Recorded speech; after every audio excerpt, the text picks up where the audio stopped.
A kiss in the dark, and the world was never the same again. 2,000 years ago, under the weight of a moonlit sky in Gethsemane, history pivoted on a single gesture, an act of betrayal so infamous that the betrayer's name became shorthand for treachery in every language. But this was not just any betrayal. This was Judas Iscariot's kiss, and it was a spark that lit the furnace of the crucifixion. The story begins with a man who walked beside God in the flesh. Judas was one of the 12, handpicked by Jesus after a night of prayer, Luke 6 verses 12 to 16. He was an outsider or an enemy infiltrator. He was part of the inner circle. He walked the dusty roads of Galilee with the Son of God. He sat beside him at the table. He witnessed the dead rise, the blind see, the storms obey. He heard the Sermon on the Mount not from a scroll, but from the lips of the one who authored the law. And yet, while his hands held the bread that Jesus multiplied for thousands, his heart was starving for something else: silver. John 12 verse 6 tells us a truth that festered beneath the surface. He was a thief. As keeper of the money bag, he used to help himself to what was put into it. Greed was not just a temptation for Judas. It was his master. And when Satan came looking for a willing vessel, he found a door wide open. Luke 22 verse 3 makes it chillingly clear. Then Satan entered Judas, called Iscariot, one of the 12. It was the perfect storm. The chief priests wanted Jesus silenced without a public riot. Judas wanted money. Matthew 26 verses 14 to 15 captures the transaction with surgical precision. Then one of the 12, the one called Judas Iscariot, went to the chief priests and asked, "What are you willing to give me if I deliver him over to you?" So they counted out for him 30 pieces of silver. 30 coins, the price of a common slave. Exodus 21 verse 32. For less than the cost of a donkey, Judas would hand over the Son of Man. Picture the scene. The air is heavy with the scent of olive trees. Torches flicker through the branches. The clinking of armor grows closer. Leading the crowd is Judas. Matthew 26 verses 48 to 49. Now the betrayer had arranged a signal with them. "The one I kiss is the man. Arrest him." Going at once to Jesus, Judas said, "Greetings, Rabbi," and kissed him. A kiss, the universal sign of friendship, twisted into a dagger. Luke 22 verse 48 records Jesus' piercing reply. "Judas, are you betraying the Son of Man with a kiss?" The soldiers surge forward. Jesus is bound. The prophecy is in motion. When Judas sees Jesus condemned, the silver in his hands becomes lead in his soul. Matthew 27 verses 3 to 4. When Judas, who had betrayed him, saw that Jesus was condemned, he was seized with remorse and returned the 30 pieces of silver to the chief priests. "I have sinned," he said, "for I have betrayed innocent blood." The priests sneer, "What is that to us? See to it yourself." The man who helped them achieve their goal is now useless to them. He throws the coins into the temple, their clatter echoing to the sacred courts, and flees. The Gospels tell us Judas hanged himself, Matthew 27 verse 5. But Acts 1 verse 18 gives a grisly postscript. Falling headlong, he burst open the middle and all his bowels gushed out. Historians say Judas likely hung himself near a cliffside, the place later known as Akeldama, the field of blood. Whether the rope snapped or the branch broke, his body fell and shattered on the rocks below. The silver he once clutched was used by the priests to buy that very field, fulfilling Zechariah 11 verse 13. "So I took the 30 pieces of silver and threw them to the potter at the house of the Lord." Judas had the proximity of discipleship without the surrender of devotion. He was close enough to hear Jesus' voice, but far enough to resist his lordship. He kissed the door of heaven and stepped into hell. His life screams a warning through the centuries. You can walk with Jesus, witness his works, and still be lost if you never give him your heart. But Judas's story also sets the stage for a chilling truth. He was not alone. His betrayal only opened a door. Others would walk through it. Priests, rulers, soldiers, and even an entire city. And as the night in Gethsemane closed in, the ripples of that kiss began to spread.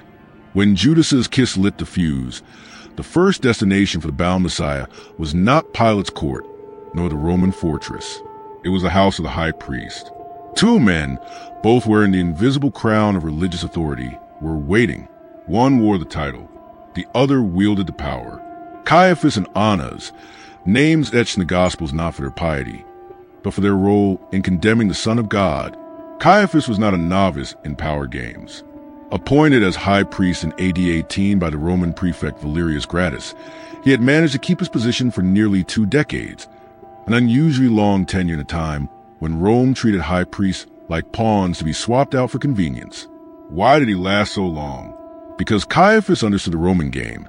Keep the peace, keep your power. And Jesus was threatening that peace. John 11 verses 49 to 50 records a chilling moment. You do not realize that it is better for you that one man die for the people than that the whole nation perish. On the surface, Caiaphas framed it as national preservation. In reality, it was political self-preservation. Jesus' miracles drew crowds too large to control. His teachings undermined the corrupt religious commerce, like overturning the tables in the temple, Matthew 21 verses 12 to 13. The Sanhedrin feared Rome would see him as a revolutionary and strip them of their fragile authority. Caiaphas decided, Jesus must die, and not just die, he must be discredited, shamed, destroyed. It was a sham from start to finish. Held at night, violating Jewish law. Convened in the high priest's home instead of the temple courts. Another violation. Witnesses whose testimonies contradicted each other. Ignored. When the lies failed to stick, Caiaphas tried something else. Forced Jesus to incriminate himself. Matthew 26 verses 63 to 64. I charge you under oath by the living God. Tell us if you are Messiah, the Son of God. You have said so, Jesus replied. But I say to all of you, from now on you will see the Son of Man sitting at the right hand of the Mighty One and coming on the clouds of heaven. That was it. Caiaphas had the words he wanted. The high priest tore his sacred robes, a symbolic act meant to display holy outrage. But in truth, it was a sign that the priesthood itself was tearing apart. Matthew 26 verses 65 to 66. He has spoken blasphemy. Why do we need any more witnesses? Look, now you have heard the blasphemy. What do you think? He is worthy of death, they answered. Before Jesus was brought to Caiaphas, he first stood before Annas, Caiaphas' father-in-law and former high priest. John 18 verses 13 to 14. First they led him to Annas, for he was a father-in-law of Caiaphas, the high priest that year. Caiaphas was the one who had advised the Jewish leaders that it would be good if one man died for the people. Annas had held the high priesthood from AD 6 to AD 15 before being deposed by Rome. But he never truly lost control. 5 of his sons would serve as high priest. His influence was so deep that some Jews still called him the rightful high priest. Annas questioned Jesus about his disciples and his teaching, but Jesus didn't play into his trap. John 18 verses 20 to 21. I have spoken openly to the world. Why question me? Ask those who heard me. It was a subtle, fearless reminder. Nothing about his ministry was done in secret. When Jesus refused to cower, one of Annas' officials struck him in the face, a gesture of contempt in the very place meant to uphold justice. Unable to extract anything useful, Annas sent him to Caiaphas, the stage already set for condemnation. The Gospels fall silent on the later lives of Caiaphas and Annas, but history is not.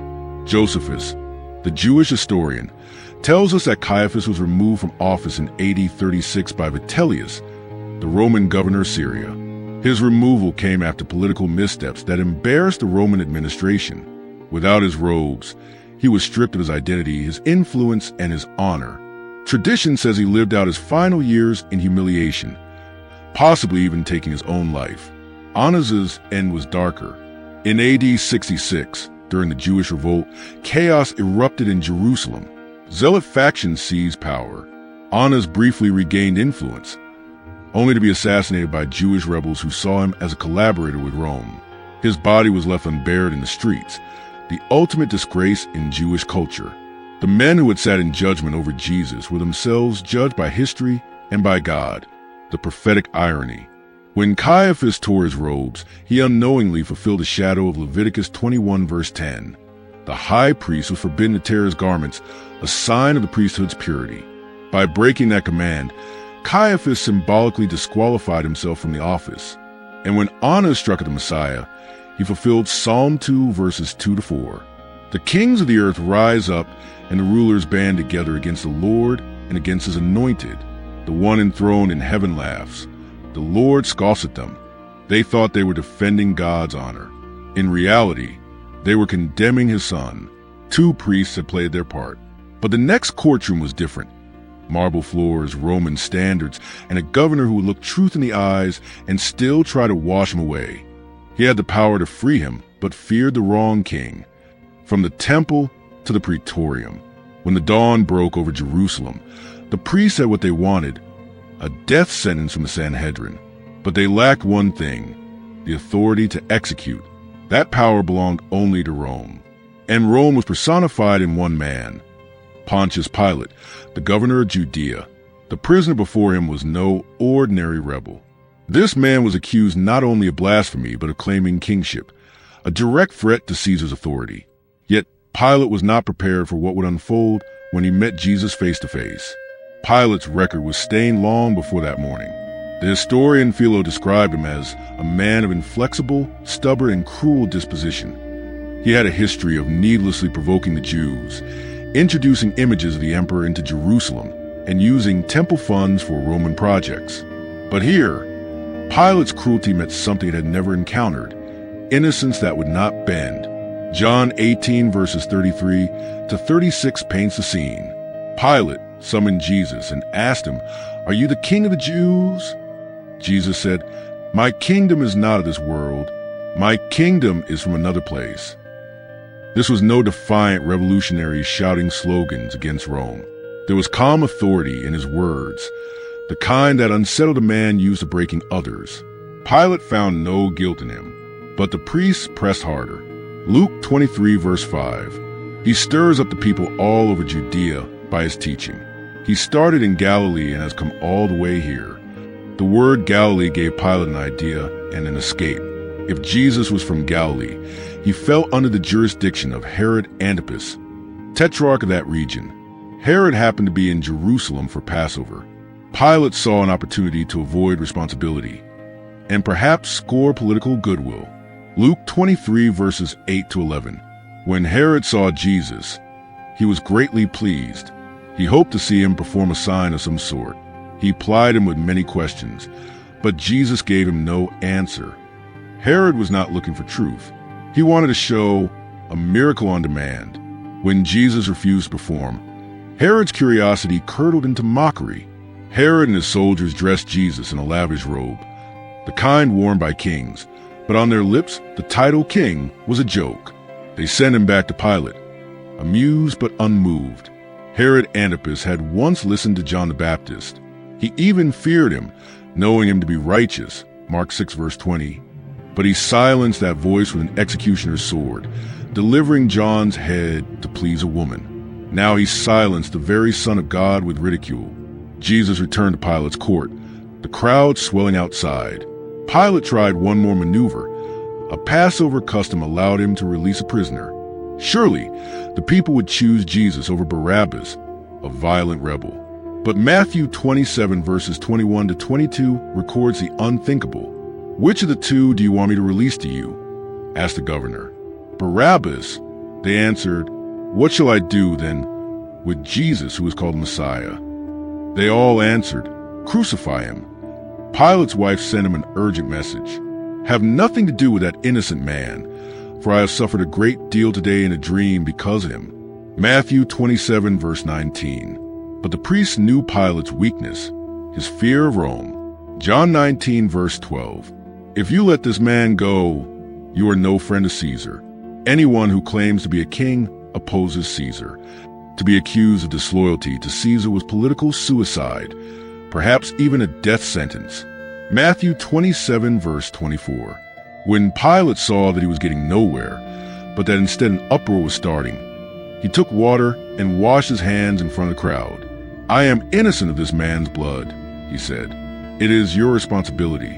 The gesture was symbolic, borrowed from Jewish custom, but empty in the face of real guilt. Pilate's hands might have been wet, but they were not clean. He gave the order. Jesus was to be flogged, mocked, and crucified. The Bible leaves Pilate's fate untold, but early historians do not. Eusebius records that in AD 36, after another political mishap, Pilate was summoned to Rome to answer for his failures. Removed from office, he was exiled to Gaul, modern France, where he fell into despair and, according to tradition, took his own life. Herod Antipas fared no better.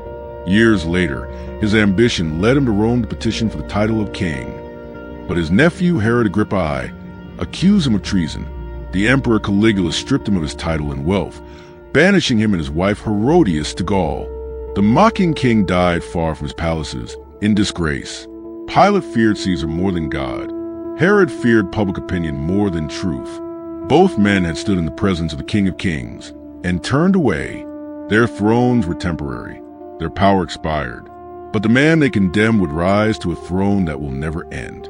They thought the cross would end him, but it ended them. The soldiers who crucified the Son of God. They were not kings, priests, or governors. They were professionals, Roman soldiers. For them, execution was a job. Crucifixion was the empire's cruel signature. They had driven spikes through countless risks, watched men hang for hours, days even, until life drained away.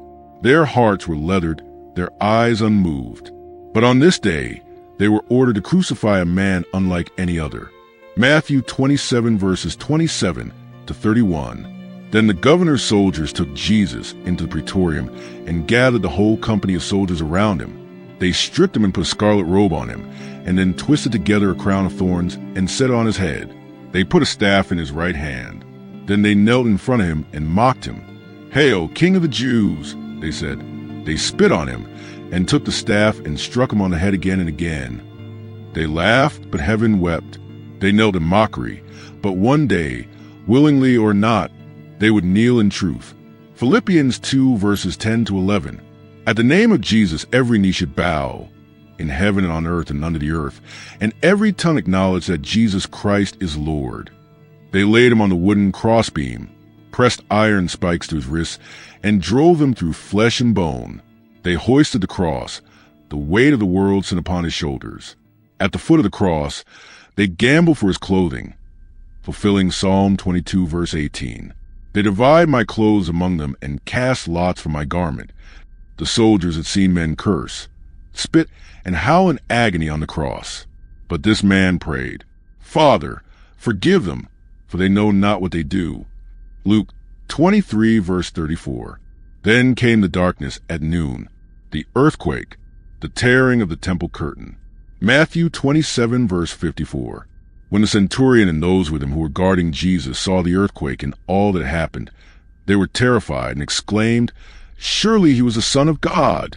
One soldier's confession broke through centuries of Roman pride, but for many others, the day passed without repentance. Their fate, the Bible doesn't record the soldier's end, but Roman records and early church writings suggest that some who took part in the crucifixion later perished in the bloody uprisings of Judea or in Rome's endless frontier wars. Soldiers were expendable, and those who crucified the Lord glory faced not just death in battle, but the judgment seat of God. Hebrews 10 verses 30 to 31. The Lord will judge his people. It is a dreadful thing to fall into the hands of the living God. The soldiers may have driven the nails, but the crowd had loaded the verdict. Matthew 27 verses 21 to 25. "Which of the two do you want me to release to you?" asked the governor. "Barabbas." They answered. "What shall I do then with Jesus, who is called Messiah?" They all answered, "Crucify him."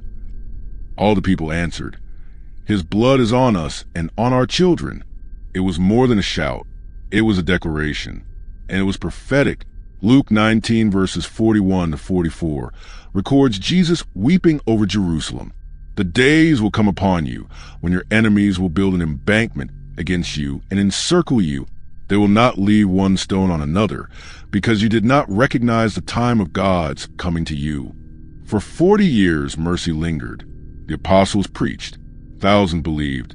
The gospel spread to the streets of the same city that had cried for blood. But for those who rejected him, the day came. In AD 66, rebellion against Rome erupted in Judea. By AD 70, Roman legions under Titus surrounded Jerusalem during Passover. The city was swollen with pilgrims, a perfect trap. Josephus, the Jewish historian, writes of famine so severe that mothers ate their own children. Disease spread. Inside, zealot factions fought each other even as the Romans waited outside. When the Romans breached the walls, they slaughtered without mercy. Over 1 million perished by sword, starvation, or crucifixion. The survivors were sold into slavery or thrown to wild beasts in Roman arenas. The temple, the pride of Israel, was set ablaze. Gold melted into cracks between the stones, and soldiers tore apart piece by piece to retrieve it, fulfilling Jesus' prophecy in Matthew 24, verse 2. Not one stone here will be left on another. Every one will be thrown down. The crowd had cried, "His blood be on us and on our children." And it was in judgment for many. But for those who believed, his blood fell in mercy. On Pentecost, Peter preached in Jerusalem, saying, "You handed him over to be killed, but God raised him from the dead." Acts 2, verses 23 to 24. And Acts 2, verse 41 tells us, those who accepted his message were baptized, and about 3,000 were added to their number that day. Some in that Pentecost crowd may have once stood before Pilate's balcony shouting for crucifixion. Now they stood in the waters of baptism, washed clean by the very blood they had invoked. Every man who condemned, mocked, or struck Jesus met an end. Judas in the field of blood, Caiaphas stripped his robes, Annas assassinated, Pilate exiled, Herod dethroned, soldiers slain, the city burned. Their power died with them. But the name of Jesus has not died. It is proclaimed in every language, in every nation, across every generation. Hebrews 9, verse 27. It is appointed for man to die once, and after that comes judgment. The men we have followed through these 4 parts waited too long. They saw him, heard him, touched him, and still chose against him. You don't have to make their mistake. The same Jesus who prayed for his executioners prays for you now. His mercy is still open. But one day, like them, you will stand before him, not as the accused, but as the judge. The question is, will his blood be on you for salvation or for judgment? The cross didn't just end their lives. It revealed the truth. No one can kill the King of Kings.